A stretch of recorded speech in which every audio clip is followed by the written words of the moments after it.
আজকের ক্লাসে আমরা কিছু কমন ইংরেজি শব্দের ব্রিটিশ ও আমেরিকান প্রনাউন্সিয়েশন বা উচ্চারণের মধ্যে পার্থক্য শিখব।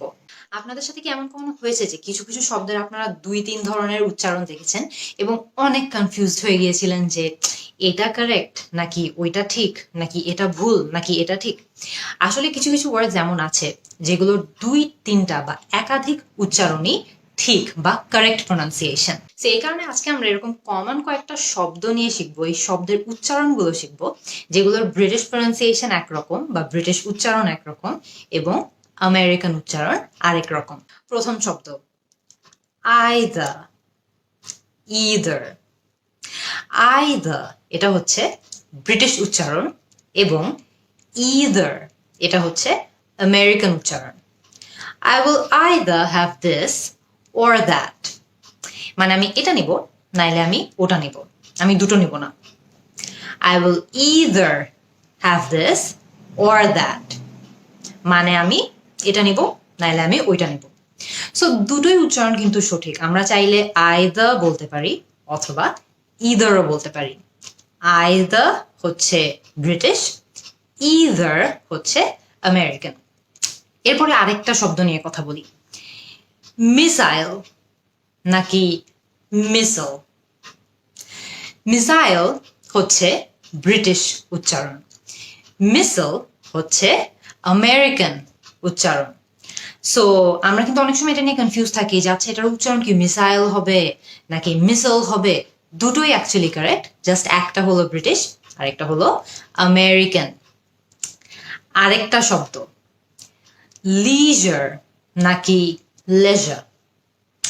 লেজার হচ্ছে ব্রিটিশ, লিজার হচ্ছে আমেরিকান। আমি কিন্তু অনেকবার আপনাদেরকে এই শব্দটার কথা বলেছি, এই শব্দটার মিনিং বা অর্থ কি আপনাদের খেয়াল আছে? আমরা অনেক সময় এটা বলি না, what do you enjoy to do in your leisure time, অথবা আমি যদি ব্রিটিশ অ্যাকসেন্টের লেজার বলি তাহলে কিন্তু সেমই হয় যে what do you enjoy to do in your leisure time. So এটার অর্থ হলো যে আপনি ফ্রি টাইমে কি করতে পছন্দ করেন। সো দুটো উচ্চারণই কিন্তু কারেক্ট। আপনি যদি আমেরিকান অ্যাকসেন্টটা ফলো করে করেন তাহলে আপনি লিজার এভাবে বলবেন, আপনি যদি ব্রিটিশ অ্যাকসেন্টটা ফলো করে করেন আপনি তাহলে লেজার এভাবে বলবেন। নাইদার নাকি নিদার, আসলে দুটোই correct.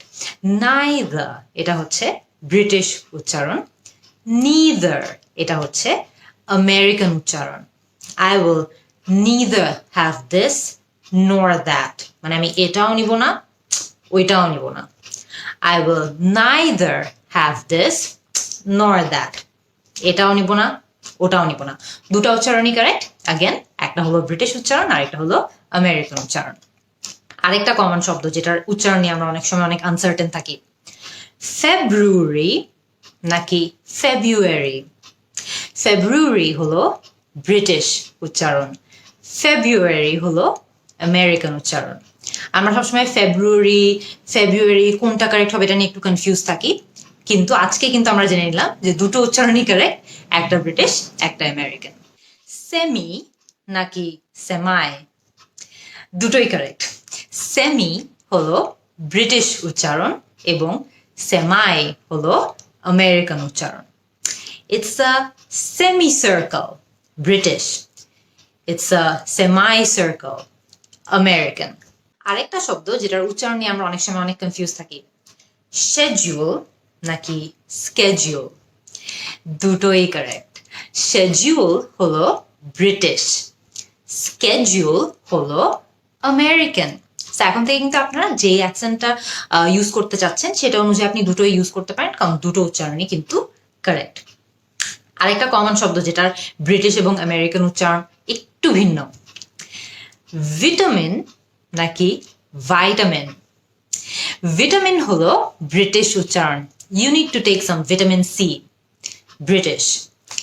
Vitamin, you need to take some vitamin C, তখন হয়ে যায় ওটা আমেরিকান। খেয়াল করে দেখবেন দুটোই কিন্তু কারেক্ট, কিন্তু আপনি যেই অ্যাকসেন্টটা ইউজ করতে চাচ্ছেন সেটা অনুযায়ী আপনারটা পাল্টায় নিলেই হবে।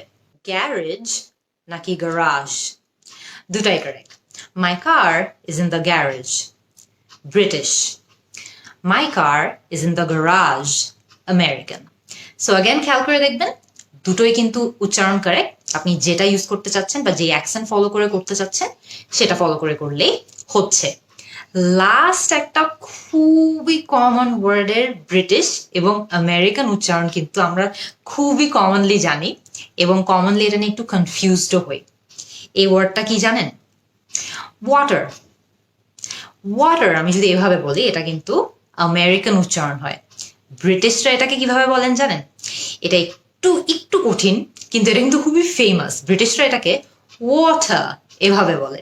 সো আপনি যখন ব্রিটিশ অ্যাকসেন্ট অনুকরণ করতে চাচ্ছেন তখন আপনি এটাকে ওয়াটার এভাবে বলতেন। আর আপনি যখন আমেরিকানটা করতে চাচ্ছেন তখন কিন্তু আরেকটু ইজি, ওয়াটার এভাবে বললে এটা আমেরিকান অ্যাকসেন্ট হয়ে যায়। পার্থক্যটা কোথায়? ওয়াটার আর ওয়াটার। খুবই সহজ, তাই না? আসলে পানির যে এত ধরনের উচ্চারণ হতে পারে এটা আমরা কেউ কখনো ভাবতেই পারি না। বাট আপনার জন্য যেটা সহজ সবসময় সেটাই করবেন। সো আপনার যদি ওয়াটার বলতে ইচ্ছা করে ওয়াটার বলবেন, দ্যাটস কমপ্লিটলি ফাইন। ওয়াটার এভাবে যদি বলতে ইচ্ছা করে তাহলে এভাবেও বলতে পারেন, কোনো সমস্যা নেই। তো আজকে কিন্তু আমরা খুবই সহজ কয়েকটা 10টা শব্দের সম্পর্কে আজকে শিখতে পারলাম, যেগুলো ব্রিটিশ প্রোনাউন্সিয়েশন একরকম আর আমেরিকান প্রোনাউন্সিয়েশনটা একটু ভিন্ন, একটু আরেক রকম। কিন্তু খেয়াল করে দেখবেন কোনোটাই কিন্তু ভুল না। আপনাদের যেটা শেখার ইচ্ছা আপনারা শিখতে পারেন। আরো অনেক ধরনের অ্যাকসেন্ট কিন্তু সারা বিশ্বে ব্যবহার করা হয়, খালি ব্রিটিশ আর আমেরিকানে কিন্তু ব্যবহার করা হয় না। আপনি খেয়াল করে দেখবেন এক এক অ্যাকসেন্টে কিন্তু এক একভাবে শেখানো হয় এক একটা শব্দ। সো কোনো একটাই অ্যাকসেন্ট কিন্তু একটার ঊর্ধ্বে না বা একটা আরেকটার থেকে বেটার না, সবগুলোই ভালো। এবং আপনার যেটা শেখার ইচ্ছা আপনি সবসময় সেটাই অনুকরণ করবেন।